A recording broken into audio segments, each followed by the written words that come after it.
हनुमान जी को न सिर्फ अजर और अमर माना जाता है, बल्कि यह भी मान्यता है कि जो भक्त प्रत्येक शनिवार को हनुमान जी की पूजा करते हैं, शनि उनका कुछ नहीं बिगाड़ पाते।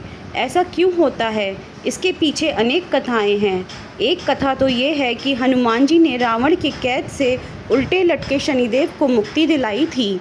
इस समय हनुमान जी को शनिदेव ने वचन दिया था कि वह हनुमान भक्तों को नहीं सताएंगे।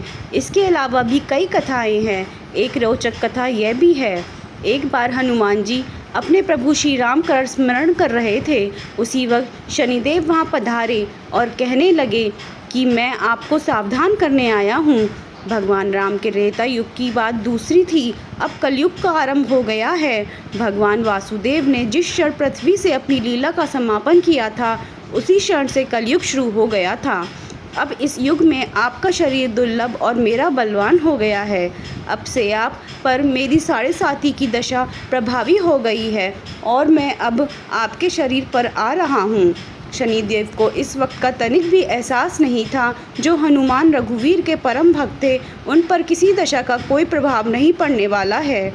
यहाँ तक कि शनिदेव के अग्रज यमराज श्री राम भक्त के भक्तों की ओर देखने का साहस एकाएक नहीं जुटा पाते। हनुमान जी ने शनि से कहा, आप मुझे अपने आराध्य का स्मरण करने दें और मेरे शरीर पर रघुनाथ जी के अलावा कोई नहीं आ सकता है। मेरे शरीर और आत्मा दोनों में उन्हीं का वास है।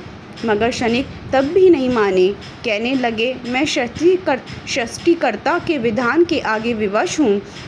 पूरी सृष्टि पर मेरा प्रभुत्व है और आप भी मेरे प्रभुत्व क्षेत्र से बाहर नहीं हैं। अतः मैं आपके शरीर पर आ रहा हूँ और आप मुझे रोक नहीं सकते। हनुमान जी ने कहा, मुझ व्रत को आप छोड़ दीजिए। लेकिन शनि कहाँ मानने वाले थे।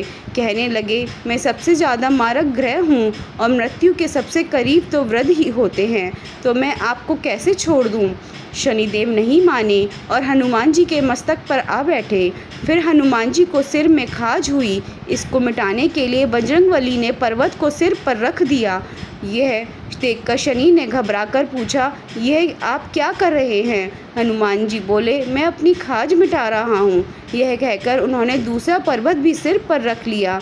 इस पर शनिदेव ने कहा कि आप इसे उतारिए, मैं आपकी बात मानने को तैयार हूँ। मगर हनुमान जी ने तीसरा पर्वत भी सिर पर रख लिया। अब शनि घबरा कर बोले कि आपके शरीर पर तो दूर, अब मैं आपके समीप भी नहीं आऊँगा। लेकिन हनुमान जी ने चौथा पत्थर भी सिर पर रख लिया। अब शनि को कुछ नहीं सूझ रहा था। वह हनुमान जी से बोले कि मैं अब उनको भी परेशान नहीं करूँगा जो आपका स्मरण करेंगे, बस आप मुझे उतर जाने दें। तभी से ये माना जाने लगा कि जो भी भक्त हनुमान जी का सच्चे मन से जप करते हैं, शनिदेव उनका कुछ भी नहीं बिगाड़ पाते हैं।